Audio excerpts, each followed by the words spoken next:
Проект реализуется консорциум Институтом Гуштова-Штрезмана, ресурсный центр для пожилых.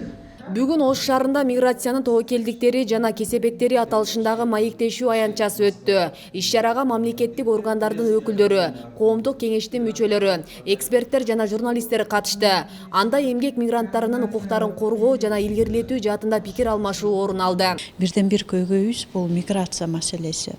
Биздин жарандардын вот башка өлкөлөргө барып, ал жакта кандайдыр бир кыйынчылыктарга дуушар болуп, же болбосо алар кеткенден кийин алардын бала чакасы да, мигранттардын үй бүлөлөрү бул жакта дагы кыйынчылык, ар кандай кыйынчылыктарга дуушар болушат дегенден, биз болсо бүгүнкү биздин ачык диалоговый площадкабызды ошол миграция темасында алып чыктык.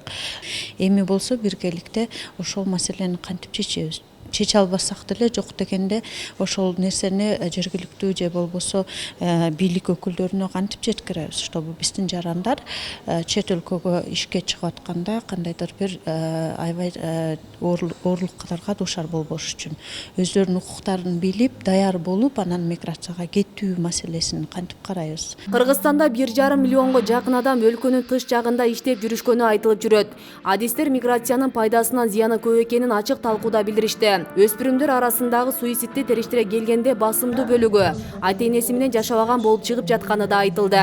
Ошол мигранттардын үй бүлөлөрү деле ошол тилеге каршы мындай ошол мигранттардын жөнөткөн акчасына көз каранды.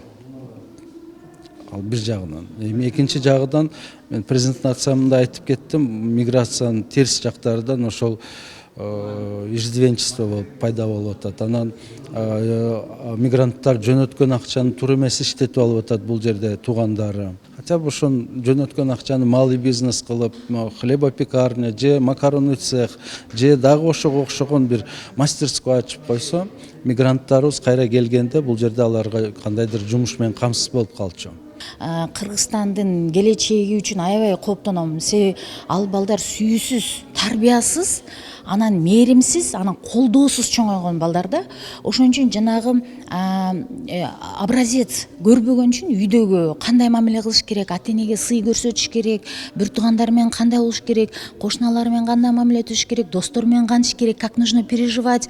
Ошол нерсе жок болгон үчүн мындай көрүнүштөр жана вулкан сыяктуу атылып туруп атат да. Биздечи тилекке каршы ушул коомчулуктагы өспүрүмдөрдүн арасында кылмыштуулуктун көбөйүшү дагы ошол миграциянын кесепети.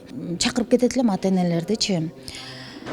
Түшүнөмүн, кыйын, бирок балдарыңыздарды таштабасаңыздар. Жарандардын көпчүлүк бөлүгү Орусия жана Казакстан мамлекеттеринде эмгектенгендер. Арасында эмгек укуктары тебеленип, айлык майнасын ала албагандар бар. Жолугушууга келген миграция кызматынын төрагасынын орун басары Самат Токтоболотовдун маалыматында жылына орус акчасына 60 миллиондон ашык акча каражат кыргызстандык жарандарга кайтарылат.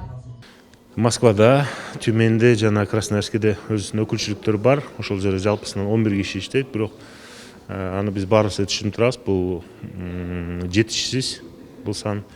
Ошол себептүү биз коомдук өкүлдөрдү шайлоо маселесин иштеп чыкканбыз. Алардын өзүнчө институтун карап, алардын өзүнүн жобосу бекитилген. Ошол себептен бизде азыр 44 коомдук өкүл Россия Федерациясы боюнча жана Казакстан Республикасы боюнча иштеп атат. Эң эле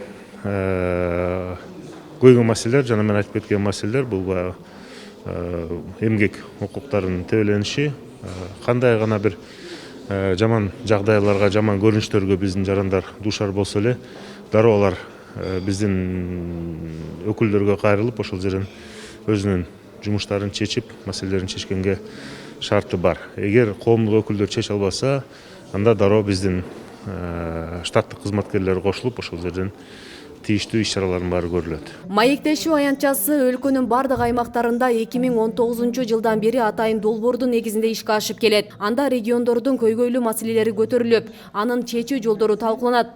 Жакынкы күндөрү Жалал Абадта, андан ары Баткен облусунда да ушундай эле иш-чаралар өтөрү кошумчаланды. Кетип аткан ар бир кишинин өзүнүн шарты өзүнүн колунда. Асия Сыдыкова, Жусупбек Кошмат уулу, Регион, Ош шаары.